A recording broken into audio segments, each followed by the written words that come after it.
Scouters are right, so she went into like 3.5 hours telling me every story about what everybody's ever done. But yeah, she's absolutely blown away herself by some of the progress that we've made in the area. So I just want to say thank you very much on behalf of my kids now. Ronnie Hughes.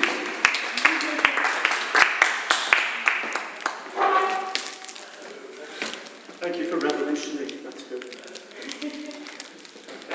I'm going to tell you a story really of the 4 streets.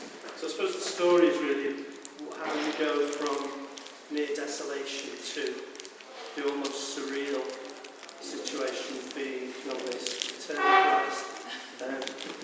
So the story of the 4 streets. I don't want to just stand up and appear and talk all the time. I'll tell you the story as quickly as I can. I think we've got 40 minutes or so. So maybe I'll tell you the story in 20, then we'll have 20 minutes to talk about it. Okay? So, Granby 4 streets. There are 4 of them. There used to be 15 of them. These streets went in a great triangle by one of the first public parks in the country, in a triangle towards the centre of the city. The triangle was condemned in the mid-60s because they were going to bring the M62 into the city down one side of it. That put it into a sort of twilight situation where lots of people got hold of the land for short term. The houses were rented out very exploitatively, while still also having a good settled, largely at that time, Afro-Caribbean community. Granby has always been the bit of Liverpool that's particularly welcomed whoever were the latest wave of arrivals into the city. But there's a famous quote from the police officer in 1968 talking about Granby. He said, talking about these streets, this very street, in fact, Juicy Street, saying that what society has done in Liverpool is it has put all of its problems into one bin, and the poor policeman has to sit on the lid. That attitude in 68 eventually led to what we call the uprising in 81. We'd had enough of all of our young men being arrested every summer, put into the local remand home as if that was a solution. So we had that uprising, which was great. We all enjoyed it. We showed what was what. We eventually got the chief of police sacked, but the revenge of the city was brutal. All of the other streets went over the next 10 years. What we call a diaspora happened. The population of Granby was spread all over Liverpool. People who had finished buying their houses, as is now traditional, were run out of them. At the very end, in the last streets, and even in these streets, even up to 6 years ago, the City Council was trying to compulsorily buy people out for £8,000. So this is the story of how we changed all of that. Come 5 years ago, there were 50 houses being lived in these streets and 150 empty. The rest of the area had been all cul-de-saced up in a way that was easy to control, easy to police or to troop if need be. Jermyn Street, Cairn Street, Beaconsfield. That they were the streets, and they were the streets in their, what I call original state, as in the state that history had left them in by 5 years ago. 5 years ago we began what we thought was yet another push to save the streets and get them improved. This has happened periodically over all the years since 1981, and we just thought, oh well, let's give it another go. I live down the road from the streets. I don't live in the 4 streets, I live nearby. They particularly asked me to come in because they'd all fallen out with each other in all these years of struggle. They were really good at being against things, but couldn't work out what on earth they were for. And so I was just, and I do that kind of work anyway, so I was just kind of last throw of the dice really. Can you try and help us be at least friends with each other so we can work out what we want to do?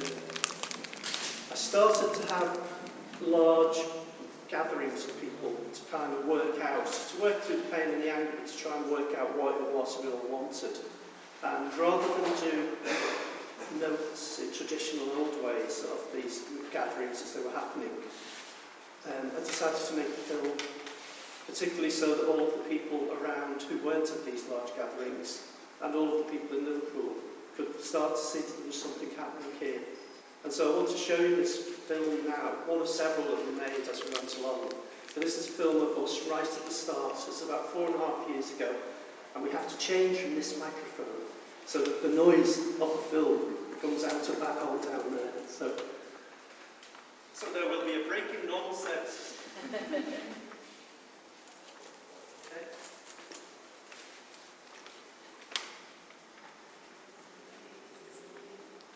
I think it was playing then, wasn't it?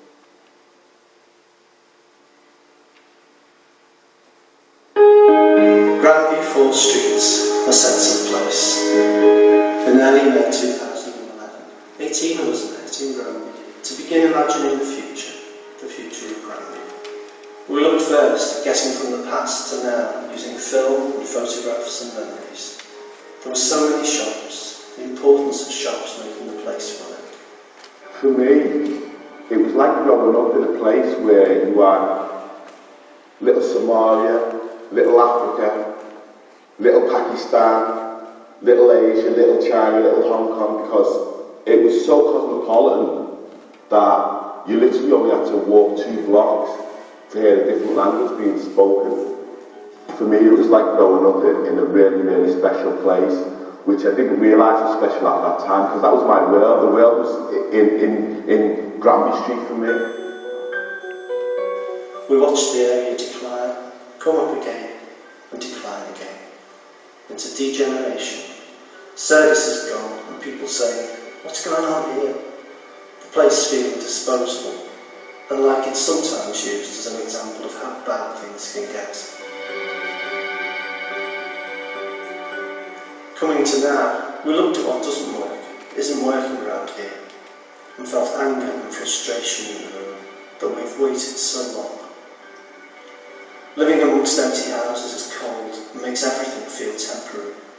Our services have declined generally, like there's an imaginary line around Granby that says poor quality is okay, the place is only temporary.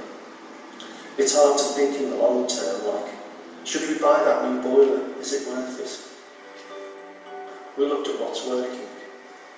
We have the spirit of the place and the green shoots of recovery we've planted all around the area. We have the houses and the people, and there's no fear here. And we're proud of the renovations in Beaconsfield Street. And we have each other and all our experience. Our street markets are lively, attractive, and active. And we have new people now wanting to come and live here. Others are gone, but could come back if we grasp this moment of opportunity and reclaim Granby. We sometimes feel like the landowners and developers who should be working with us are not, that we get told rather than consulted, and it's time now for all that to change. So we started to imagine the future. We've imagined before, but it's different now. The council have no money, the economics have changed, and so it's time for new ideas, a time to work differently. We want the houses refurbished, the area regenerated, of course we do. We've had the idea of setting up a trust, maybe a community land trust, a body for us all, people who live here and want to live here, people who love Granby. We'll widen our contacts.